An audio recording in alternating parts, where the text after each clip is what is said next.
2009 থেকে 2023 সাল পর্যন্ত দেশে বিচার বহির্ভূত হত্যাকাণ্ডের শিকার হয়েছেন 2699 জন।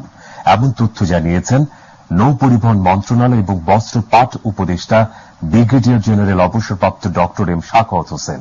দুপুরে 20 ভবনে সিজিএস আয়োজিত গণতন্ত্র পুনর্গঠন সংলাপে তিনি কথা বলেন। তিনি বলেন, এতদিন দায়িত্বে যারা ছিলেন তারা মন্ত্রণালয়গুলোকে দুর্নীতির আখড়া বানিয়েছেন।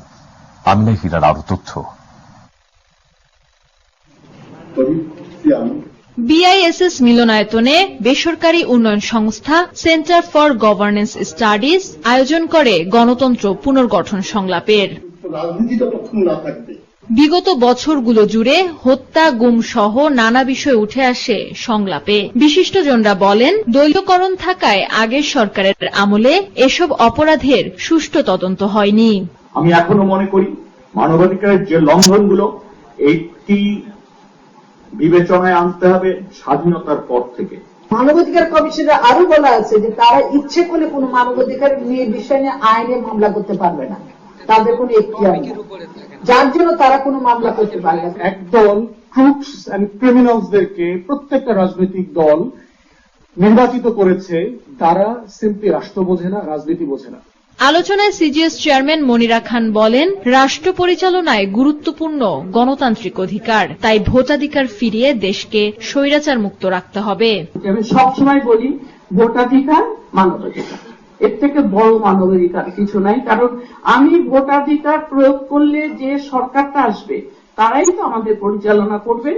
রাজনৈতিক দলের সহযোগিতা ছাড়া দেশ সংস্কার করা অসম্ভব উল্লেখ করে সংলাপে প্রধান অতিথির বক্তব্যে নৌ পরিবহন মন্ত্রণালয় এবং বস্ত্র ও পাট উপদেষ্টা ব্রিগেডিয়ার জেনারেল অবসরপ্রাপ্ত ডক্টর এম সাখাওয়াত হোসেন বর্তমান পরিস্থিতিতে দেশের রাজনৈতিক দলগুলোর সহযোগিতা চান।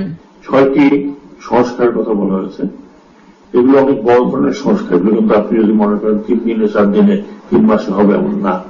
এবং আমি মনে করি যাদেরকে দেওয়া হয়েছে তারা নিশ্চয়ই পলিটিক্যাল পার্টির সাথে আলোচনা করবেন। We need your support, we need support of every political party. উপদেষ্টা আরো বলেন, আওয়ামী সরকারের আমলে দেশে বিচার বহির্ভূত হত্যাকাণ্ডের শিকার হয়েছেন 2699 জন। যারাই মন্ত্রণালয়ের দায়িত্বে ছিলেন তারাই চুরি ও দুর্নীতির আখড়া বানিয়েছে। আগে যারা ছিলেন তাদের কোনো কাজ ছিল না, চুরি কিভাবে করতে হয়, প্রজেক্ট কিভাবে বানাইতে হয়, প্রজেক্ট কাজ করছে কি করছে না। এবং আমি এক মন্ত্রণালয় দেখতেছি, এক মন্ত্রণালয় তো পাট তো শেষ, পাট খেয়ে ফেলেছে প্লাস্টিকে, আর আরেক মন্ত্রণালয় প্রজেক্ট দেখতেছে, কিছু বুঝতে পারতেছে না। ওয়াই 24 স্থলবন্দর বানিয়েছে। এ সময় নৌকা থাকায় নৌ পরিবহন মন্ত্রণালয়ের নাম পরিবর্তন করে জাহাজ ও বন্দর মন্ত্রণালয়ের নামকরণের প্রস্তাব অতি দ্রুতই দেয়া হবে বলেও নিশ্চিত করেন উপদেষ্টা এম সাখাওয়াত হোসেন।